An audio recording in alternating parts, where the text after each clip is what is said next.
So one of the big things that differentiates target archery from sort of traditional or bare bow archery is the sight. Attached to the bow just gives you that point of reference, that point of aim, and really does help your accuracy. And there are a few different types of sight out there, but they all do pretty much the same thing. They give you a reference point on your bow that you can place on the target, so you know your arrow is always going to land in the same place. As with sort of anything when it comes to archery, you kind of get what you pay for. So you can get the cheaper sight, a bit like this Avalon Tech 1. It's a good sight. As a beginner sight that I started using, absolutely brilliant.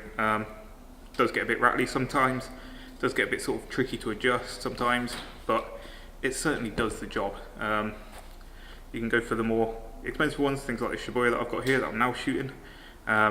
Bit more solid, less rattly, and really nice adjustments to those fine clicks that you get. Most sights will also have sort of the scales up and down the sides there, which if the camera is going to, yeah, you can see there the sort of scales that show you the sort of distances you're shooting at. That's particularly important when you come to shooting outdoors and you're going from different ranges within the same sort of round, the same shoot. You can quickly switch between those marks, and before you go on that sort of thing, you want to make sure you've got those sights worked out before you go. But in this video we're going to look at the sight, look at how we can use it, how we can set it up, how to aim with it, and how to adjust it so you can get it lined up in your arrows, getting lots of nice lovely tens. So you are going to need to make sure that your riser is able to take a sight. Most risers will have these two bolt holes on the side, on the opposite side to the rest, so it's normally on the same side as the button down here. And if this is your first time setting up the sight, you are going to have to bolt on your sight block, which most sights are the same. 2 bolts that just go in and hold it in place. Make sure it's on there nice and tight, because you don't want this moving around. You don't want it to start rattling and start shaking. First, your sights might move, which is going to change your point of aim, but also it's I don't know about you, I find it annoying when you get that rattle coming from a bow.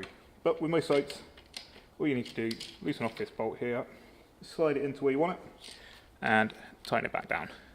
And most sights will have these sort of markers along them to tell you sort of how far you've put it into the sight block. I tend to find this is the sort of setting that's worked well for me. It's similar to what I was using with the Avalon sight. Some sights, if you do have them all the way down at the end here, they can get a bit rattly. But this is through part of the sort of the setup and the process of setting your sights in. You'll work out where you want this to be. The important thing though is that you always have this put back in the same place. So if you get your sights sort of set out and you get your sight marks for a certain distance, but then next time you're shooting and you've got your sight racked all the way up in here, your arrows are going to land somewhere different. This sort of in and out will affect where your arrows land. So always go for the same place. For me, that's number 2 on this Shibuya. Nice and tight again, because again, it's something you don't want to have rattling around on you. And that's your sight set up, attached to the bow, good to go, ready for you to get it tuned in. So when it comes to making adjustments to your sights, there's 2 main things that are really going to be affected. And the first thing is where your sight's positioned, and the second one is going to be where your arrows are landing. And what we're aiming to do is move the sight position so that the arrows are landing where we want them.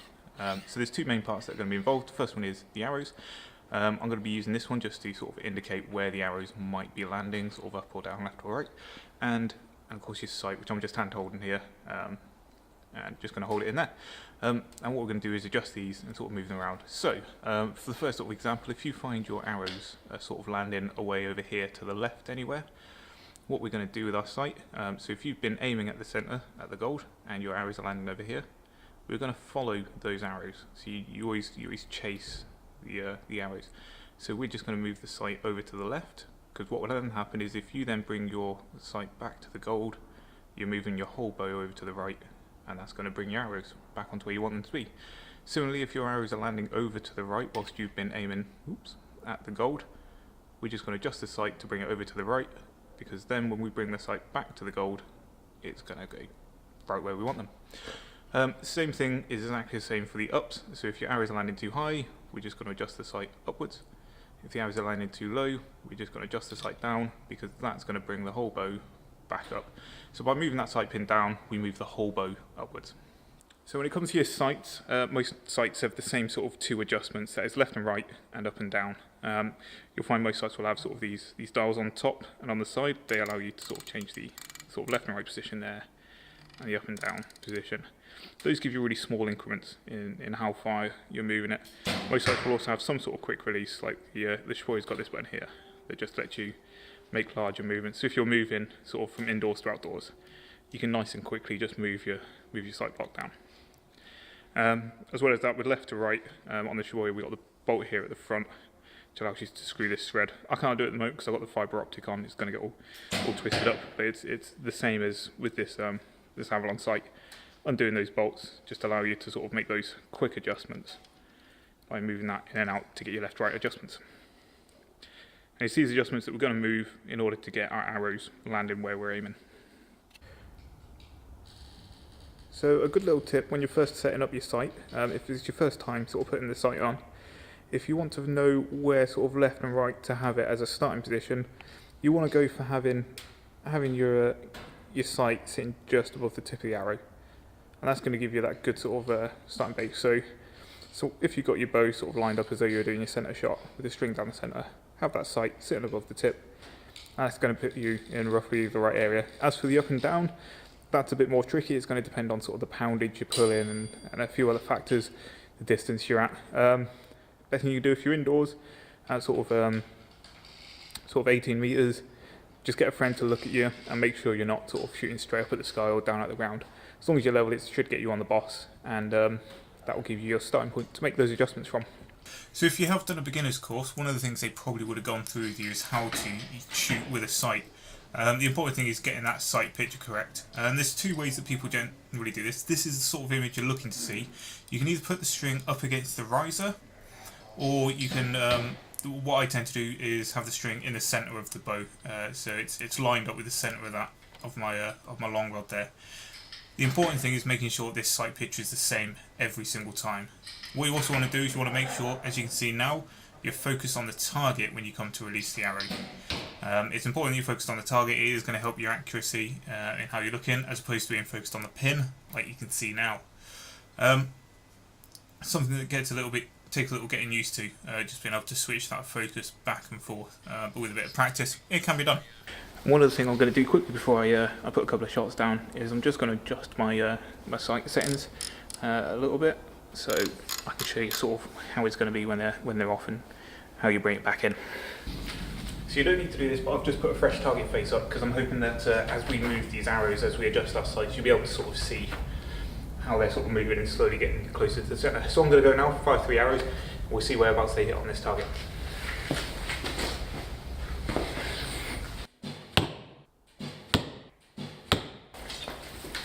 So as you can see here, the arrows have gone high.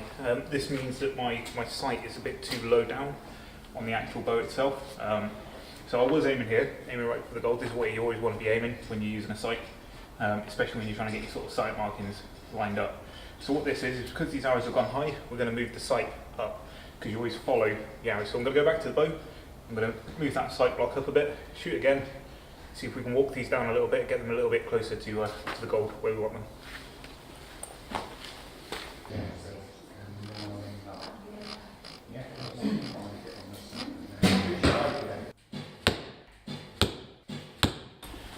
So I've moved that sight block up, I've chased the arrows, and as you can see it has brought our grouping down.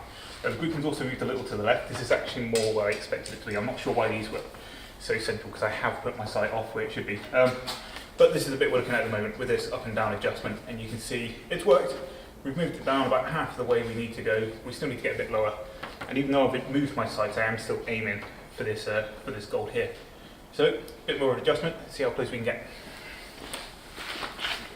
And at this point I am just doing the up and down adjustments. I'm not going to move anything left and right at the moment. We'll look at that once we get it at the right level. So I've moved the sight pin up on this. And this first arrow, that was my bad. That was just a bad release, it shouldn't have gone up there. But these other two, you can see they have come on level with where we want them to be. One thing when it comes to sort of sighting and setting your sight and everything, it can be a bit of an awkward one if you're not able to shoot a nice small group and your arrows are spread out a bit more. It can be tricky to find out where the centre of your group is. So it's important when you're adjusting your sights, you know where the centre of that group is. If you can't shoot tight groupings, sometimes it's worth shooting 3 or 4 ends just to see where the average is and adjust from that. But But I'm pretty happy. I know this was a bad one. I know these two were good. So I'm happy with where that is now for the up and down. I'm going to adjust the left and right. And because they've all been landed over here to the left, I'm just going to move my sight pin over to the left a little bit, which should then bring the arrows to the right.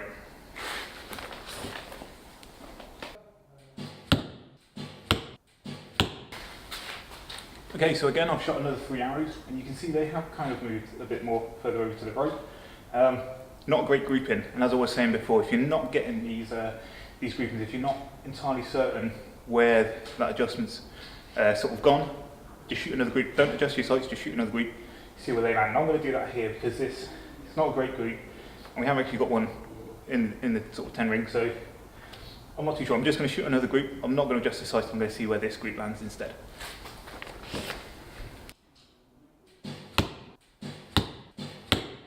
Okay, so this group I am much more happy with. You can see it's much tighter. I've still got one a little bit out to the side, but you can see they are still over to the left.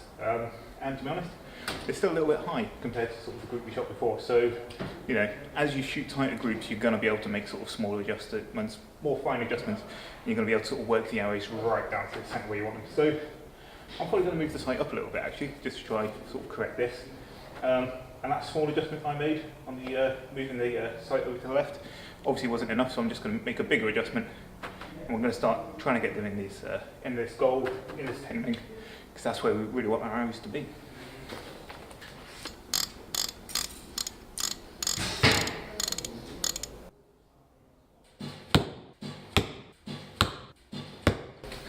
So I don't claim to be the greatest archer in the country, and as you can see, I've got another arrow that's gone a bit straight. You can see our group here with these 3, this is why I shot the extra arrow, is moving towards that 10. And this is just a process. You're going to continue making those small adjustments. I can maybe keep making small adjustments, keep shooting more groups, get those nice tight groupings and see where they're landing. I'm just going to sort of fine tune it to get it landing where I want, but it's exactly the same process, just those small adjustments as you go. So far when I've been making these adjustments, I've been using this, which is the windage, and you can see it on these numbers here on the side. Windage is normally used, as the name suggests, for when there's wind when you're shooting outdoors. So if the wind starts blowing left to right, you can just make that slight adjustment. If it starts blowing right to left, you know, you can make your adjustment for that. And ideally you want to be able to have your maximum left and right adjustment available. So if you've got your sight set up and you've got it sort of you've got the sight pin in the right place and your arrows are landing in the centre where you want them to be, but you're all the way over here with your windage. This is where the coarse adjustment comes from using this sort of adjustment here. Bit different on different sights. This boy's got a bolt on the front. This Avalon uses little bolts on the side. But what you want to do, if you're all the way over on your windage, you just need to adjust where the sight pin sits by moving this thread in and out. Little tip if you have got an Avalon Tech 1 sight, 5 turns, so 5 full turns of your sight block equals moving the windage from all the way to one side to the middle. That's just something that I learnt from using the sight before. So in this example, we're going to be wanting to move our sort of this block, the windage, over that way. So because of that, we're going to want to move the sight pin the same distance that way, just make sure it stays in the same place. So what I'm going to do is I'm just going to give it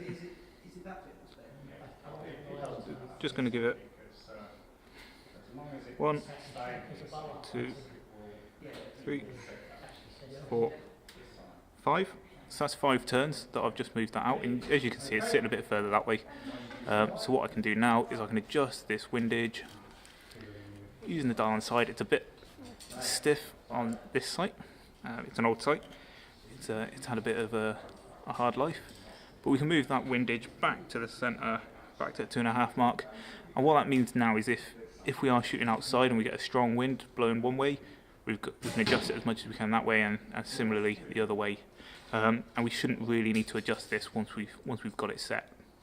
Okay, so one more thing that I actually just learned today, talking to one of the guys who works here at Troubleshooting Archery, is if you find that as you're going out to further and further ranges, your arrows are moving off, drifting off to the left or to the right. It could be a couple of things. It could be that you're canting the bow over and you're leaning the bow, which is going to affect things. But the other thing it could be is these bolts here that attach the sort of the front section of the sight to the actual arm that attaches to the riser. And what it can be is sometimes this part just isn't quite attached straight. There's a little bit of play, there's a little bit of movement. And if we imagine that instead of sitting nice and straight, and in fact, if you look closely, mine isn't. This is one of the reasons that I've found out about this today. But if we imagine it was sat, let's take it to an extreme. It's really over at an angle like this. As you're sort of at the bottom, you're going to be over to the right. As you move up to the top of your sight, you're going to be over to the left, and that's going to cause that left and right drift sometimes as you move between distances. So that's another thing to look at. It's something I'm certainly going to be looking at with my bow, and that's probably something I'll put into a second video at some point. So I've lost my comfy spot on the sofa, but I hope this video has been useful with regards to sort of getting your sights set up and getting them sort of aligned to how you need them to be.